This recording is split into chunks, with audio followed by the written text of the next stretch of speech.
Добар ден.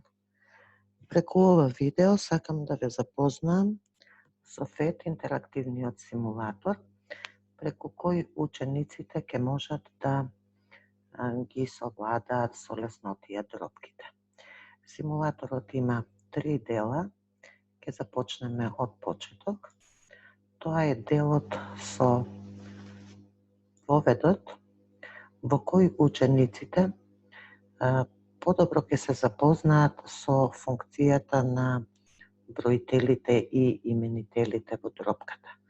Односно, еве тука, во овој дел, со стрелките може броителот и именителот да се менуваат. Во исто време, додека се менуваат броителите и именителите, се покажува графичкиот приказ на соодветната дропка. Значи, учениците можат да воочат дека кога го менуваме именителот, го зголемуваме, тогаш се зголемува купниот број на делови, додека кога го менуваме броителот, се менува обележаниот, односно обоениот дел. Исто така, преку овој дел ќе научат и дека 7 седмини и 6 шестини и 5 петини всушност представуваат едно цело. За поголемите ученици, оние што се постари, може максимумот, во овој момент максимумот е до едно цело, но може да се направи и да биде повеќе од еден. Но нас сега не интересира до едно цело.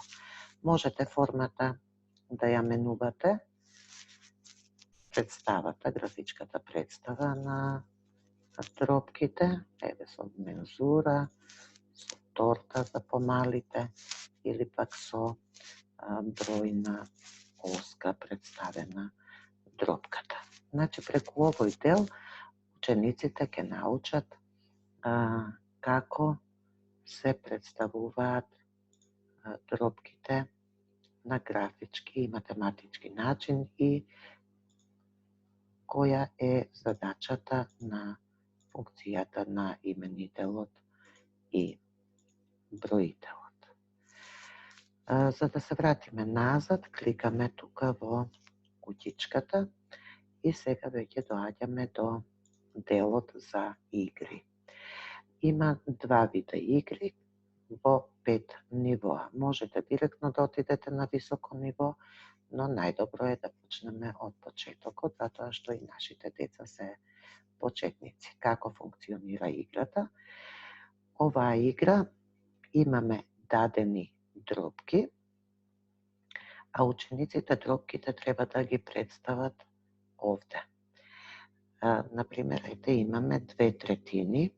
Што значи тоа? Дека треба формата да се подели на третини.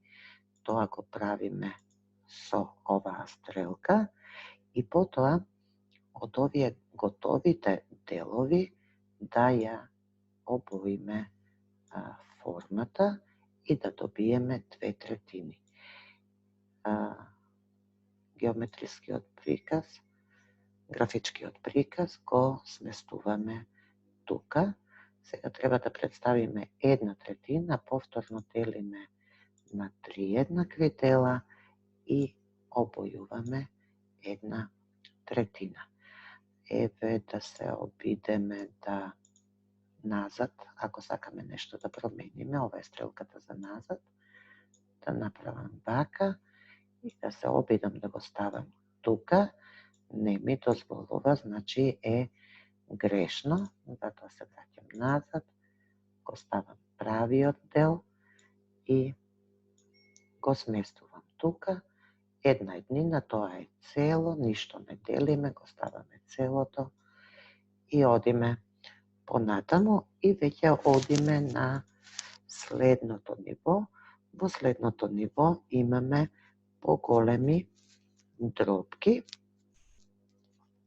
Важно е да кажам дека кога сакаме, например, да направиме 3 петини, го делиме на 3, 4, 5, на петини, но и морам да го одберам соодветното делче. Не можам делот четвртина да го ставам, не е точно. Ке ми го врати назад. Значи мора да се стави делчето што означува 1/5. Ке се вратам малку назад и сакала да ја отвориме оваа игра, каде што децата ќе научат и за еквивалентни дробки. Еве овдека имаме 1/2, 1/2, 1/2, но немаме делови за да формираме секогаш на ист начин 1/2. Па така, првиот пат ќе формираме 1/2. Сега повторно треба да формирам 1/2, но половинки повеќе немам. Затоа треба да направам четвртини, па да ставам, да обојам 2 дела и повторно да добијам 1/2, или пак да обојам, да обележам шестини, да ставам, не ми дозволува 3 шестини, туку мора малку логичко размислување. 3 шестини, 2 шестини е 1/3. На овој начин да го обојам и да добијам, значи ова е потешко ниво. Така да не мора да очекувате дека вашите деца ќе можат самостојно да ги решат сите нивоа. Вториот тип на игра е кога ни се дадени графички прикази, а учениците треба да ја напишат тропката, гледа дека ова е 1/2 и ги состава соодветните броеви во тропката и нормално 1/3 и 2/3. Ние тоа не сме учеле, ама мислам дека децата нема да имаат потешкоти со овој симулатор, да научат и нешто повеќе од тоа што ние сме учеле. И третиот дел од симулаторот е лабораторијата, каде што вие можете да му поставувате задачи, да ги напишете тропките, да напишете вие, да речеме, тропка, а детето да ја формира соодветната тропка. Значи, третини ни требаат, ни треба од овдека да земам 1/3, треба да ги обележам, значи имаме избор круг или правоаголник и сега ми треба 1/3 да го земе соодветниот дел и да намести. Потоа вие му поставувате нова дробка, а детето треба графички да ја прикаже или пак обратно. Вие графички ќе прикажете некоја форма во ред, вие графички ќе прикажете некоја форма, а детето треба да ја погоди тропката. Например, еве јас ќе направам така.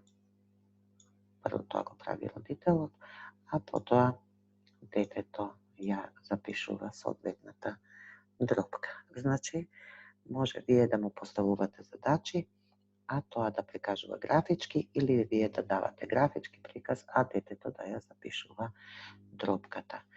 Морам да потсетам дека не сум се обидела оваа симулација да ја работам на телефон, не знам дали функционира, но на компјутер и таблет верувам дека mozak funkcionira. Pa vi posakúvam prijatna zabava i uspešno učenje. Doviduvanja.